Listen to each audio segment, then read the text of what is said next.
इस वक्त आप आराम से बैठकर इस वीडियो को देख रहे हैं, मगर मैं आपको कहूं, आज जिस जगह पर आप अभी बैठे हो वो जमीन आज से करोड़ों साल पहले 8,500 डिग्री के तापमान से उबल रही थी, या जिस जगह पर आप बैठे हैं वो जगह लाखों सालों तक बर्फ से ढकी हुई थी। ये दोनों बातें सच हैं। इस 15 मिनट की वीडियो के अंदर आप पृथ्वी के 450 करोड़ साल के सफर को देखने वाले हैं। जिस जगह आज हमारा सौरमंडल है, वहाँ विभिन्न प्रकार की गैस और धूल के बादल हुआ करते थे। वैज्ञानिकों के मुताबिक इन धूल के बादलों से दूर एक तारा हुआ करता था। वक्त के साथ साथ उस तारे की ऊर्जा कम होने लगी, जिसके कारण उसके अंदर एक विशाल विस्फोट हुआ। विस्फोट की वजह से अंतरिक्ष की ये धूल एक दूसरे से दबने लगी। इस दौरान बादलों में स्थित धूल के कण दबाव और गर्मी के कारण बड़े उल्कापिंड और पत्थरों में परिवर्तित हो चुके थे, और इसी दबाव की वजह से इन बादलों में स्थित रेडियो एक्टिव पदार्थ ने ग्रेविटी का निर्माण किया। इस ग्रेविटी के कारण बीच में हाइड्रोजन और हीलियम इकट्ठा होने लगे। बीच के इस भयंकर दबाव के कारण एक विशाल विस्फोट हुआ, और इसी विस्फोट के कारण हमारे सूरज का जन्म हुआ। अंतरिक्ष में फैले एस्ट्रॉयड यानी क्षुद्र ग्रहों में भारी वजन की वजह से सूरज के करीब आकर सूरज की परिक्रमा करने लगे। धीरे धीरे इन्हीं एस्ट्रॉयड में भारी टकराव हुआ, जिसके फलस्वरूप मरकरी, विनस, अर्थ और मार्स जैसे ग्रहों का निर्माण हुआ। वैज्ञानिकों के मुताबिक उस वक्त पृथ्वी और मार्स यानी मंगल ग्रह के बीच थिया नामक ग्रह सूरज की परिक्रमा किया करता था। पृथ्वी पर ग्रेविटी होने की वजह से सूरज की परिक्रमा करने वाले एस्ट्रॉयड अब पृथ्वी की परिक्रमा करने लगे, और धीरे धीरे करोड़ों सालों तक ये पृथ्वी पर गिरते रहे। और ऐसी घटना हमारे पड़ोसी ग्रह थिया पर भी हो रही थी, जिसके कारण थिया पृथ्वी के और करीब आने लगा और आकर पृथ्वी से टकराया। इस भयंकर टकराव की वजह से पृथ्वी के हिस्से कणों के रूप में अंतरिक्ष में फैल गए और एक रिंग्स की तरह पृथ्वी की परिक्रमा करने लगे। इन्हीं परिक्रमा करते हुए कणों में टकराव होने लगा, जिसके कारण हमारे चांद का निर्माण हुआ। उस वक्त पृथ्वी पर सिर्फ एक ही समुद्र हुआ करता था, और वो था 1900 डिग्री सेल्सियस की तापमान पर उबलते हुए लावे का। उबल रही थी वो सारी चीजें जिसे आज आप अलग अलग नाम से जानते हैं। वक्त के साथ साथ पृथ्वी धीरे धीरे ठंडी हो रही थी, जिसके कारण पृथ्वी के भारी तत्व जैसे धातु और रेडियो एक्टिव पदार्थ पृथ्वी के केंद्र में जाकर इकट्ठा हो गए, और हल्के पदार्थ पृथ्वी की सतह पर आ गए। लाखों सालों तक पृथ्वी पर उल्कापिंडों की बरसात हुई, और इन गिरते हुए उल्कापिंडों में जमा था नमक, मिनरल्स और पानी। करोड़ों सालों तक इन उल्कापिंडों की बरसात होती रही, और धीरे धीरे पृथ्वी की ऊपरी सतह पानी से ढकने लगी। वैज्ञानिकों के मुताबिक यही वो वक्त था जब दूर गहरे पानी के अंदर निकलते ज्वालामुखियों से पहली बार सूक्ष्म जीवों का निर्माण हुआ। लाखों सालों बाद एक वक्त ऐसा आया जब पृथ्वी की पूरी सतह पानी से ढक चुकी थी। हमारी पृथ्वी के सबसे अंदर का कोर रेडियो एक्टिव पदार्थ से बने होने की वजह से हरदम गर्म होता रहता है, लेकिन जब भी पृथ्वी की ऊपरी जमीन ठंडी हो जाती है, तब पृथ्वी के अंदर की गर्मी बाहर नहीं निकल पाती, जिसके कारण ज्वालामुखियों का निर्माण होता है। और उस वक्त कुछ ऐसा ही हुआ। पानी से ढकी हुई पृथ्वी पर हजारों की तादाद में ज्वालामुखी निकलने लगे, और आने वाले लाखों सालों तक इन ज्वालामुखियों का निकलना जारी रहा, जिससे पानी के ऊपर जमीन का निर्माण हो रहा था। इस वक्त भी पृथ्वी पर वातावरण ना होने की वजह से अंतरिक्ष से उल्कापिंडों की बरसात हो रही थी। आज से लगभग 300 करोड़ साल पहले पृथ्वी पर ऐसा वक्त आया जब पृथ्वी का वातावरण लगभग स्थिर होने लगा था। ज्वालामुखी निकलने धीरे हो गए थे, और पृथ्वी का एक दिन 12 घंटे का हुआ करता था। साल बीतते गए, और धीरे धीरे ये सूक्ष्म जीव विकसित होते गए और समूह में रहने लगे। आज से लगभग 250 करोड़ साल पहले पहली बार पृथ्वी पर ऐसे जीवों का निर्माण हुआ जो जीने के लिए ये पानी के अंदर के मिनरल्स यानी खनिज पदार्थ और धूप का इस्तेमाल करते थे, और मल त्याग के रूप में ऑक्सीजन बाहर निकालते थे। इस वक्त तक पृथ्वी पर ज्यादातर ज्वालामुखी निकलने बंद हो चुके थे, और इन माइक्रोबैक्टीरियाज की वजह से वातावरण में ऑक्सीजन की मात्रा बढ़ रही थी। वातावरण में ऑक्सीजन बढ़ने की वजह से पृथ्वी का वायुमंडल बनना शुरू हुआ, और आने वाले हजारों सालों तक वातावरण में ऑक्सीजन की मात्रा बढ़ती रही। जिसकी वजह से पृथ्वी के ज्यादातर हिस्सों में ये सूक्ष्म जीव फैल गए।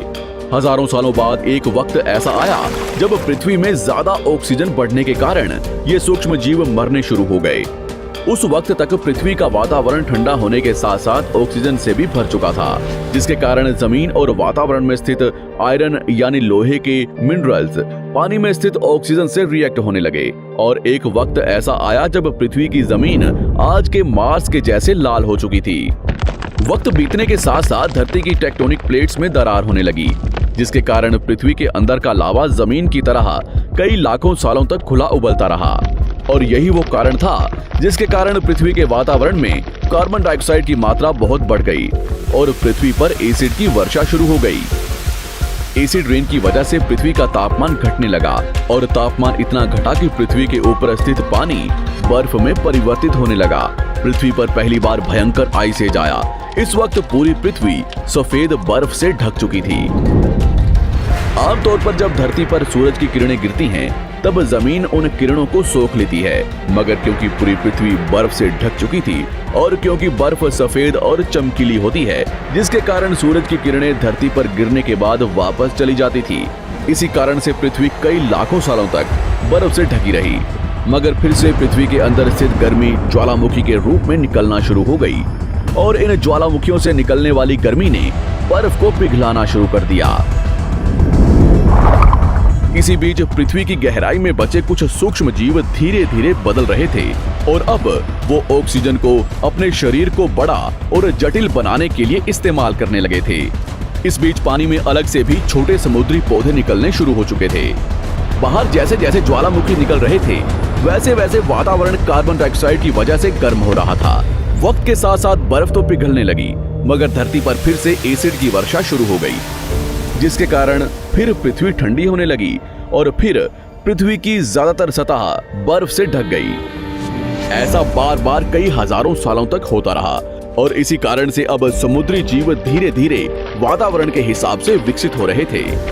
इस बीच कई सारे जीव और समुद्री जंगल्स विलुप्त हो गए, मगर जो बच गए वो धीरे धीरे पृथ्वी के बदलते तापमान के हिसाब से ढलते गए और अब हजारों सालों बाद समुद्री पेड़ बर्फ की वजह से पूरी तरह से मरते या सूखते नहीं थे।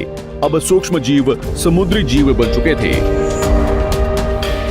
जब फिर से ज्वालामुखियों ने पृथ्वी की बर्फ को पिघलाना शुरू किया, तब ये समुद्री पेड़ जल्दी विकसित होकर फैल गए।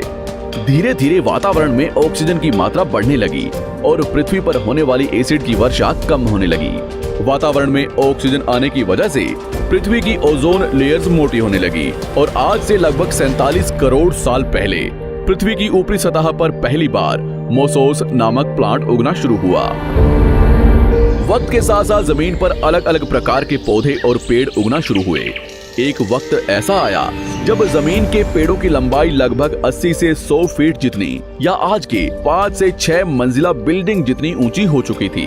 ये वो वक्त था जब समुद्री जानवर समुद्र से बाहर निकल रहे थे और जमीनी जानवरों में परिवर्तित हो रहे थे। धरती की ज्यादातर जमीन एक जगह इकट्ठी हो चुकी थी, जिसे आज हम पैंजिया महाद्वीप के नाम से जानते हैं।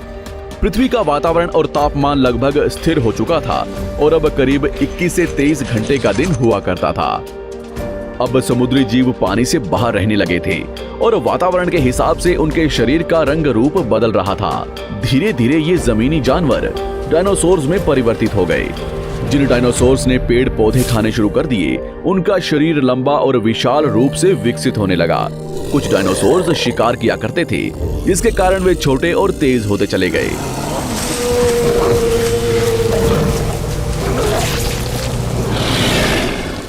पृथ्वी की ऊपरी जमीन एक जगह इकट्ठी होने के कारण ज्यादातर जमीन रेगिस्तान और बंजर हो चुकी थी। ज्यादातर जंगल समुद्र के करीब हुआ करते थे, जिसमें डायनासोर्स रहा करते थे। आज से लगभग 20 करोड़ साल पहले पैंजिया महाद्वीप टूटना शुरू हो गया। पैंजिया के विभाजित होने की वजह से पृथ्वी की ज्यादातर ऊपरी जमीन पानी के संपर्क में आने लगी, जिसके फलस्वरूप पृथ्वी पर हरियाली बढ़ती गई, जिस वजह से डायनासोर्स और ज्यादा विभिन्न और विशाल होते चले गए।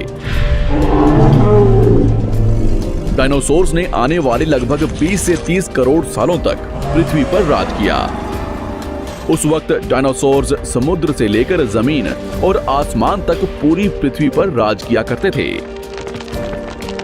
इस दौरान अफ्रीका से टूटा भारत सीधे आकर आज के तिब्बत से टकराया और इस टकराव की वजह से हिमालय का निर्माण हुआ। आज से लगभग 6.5 करोड़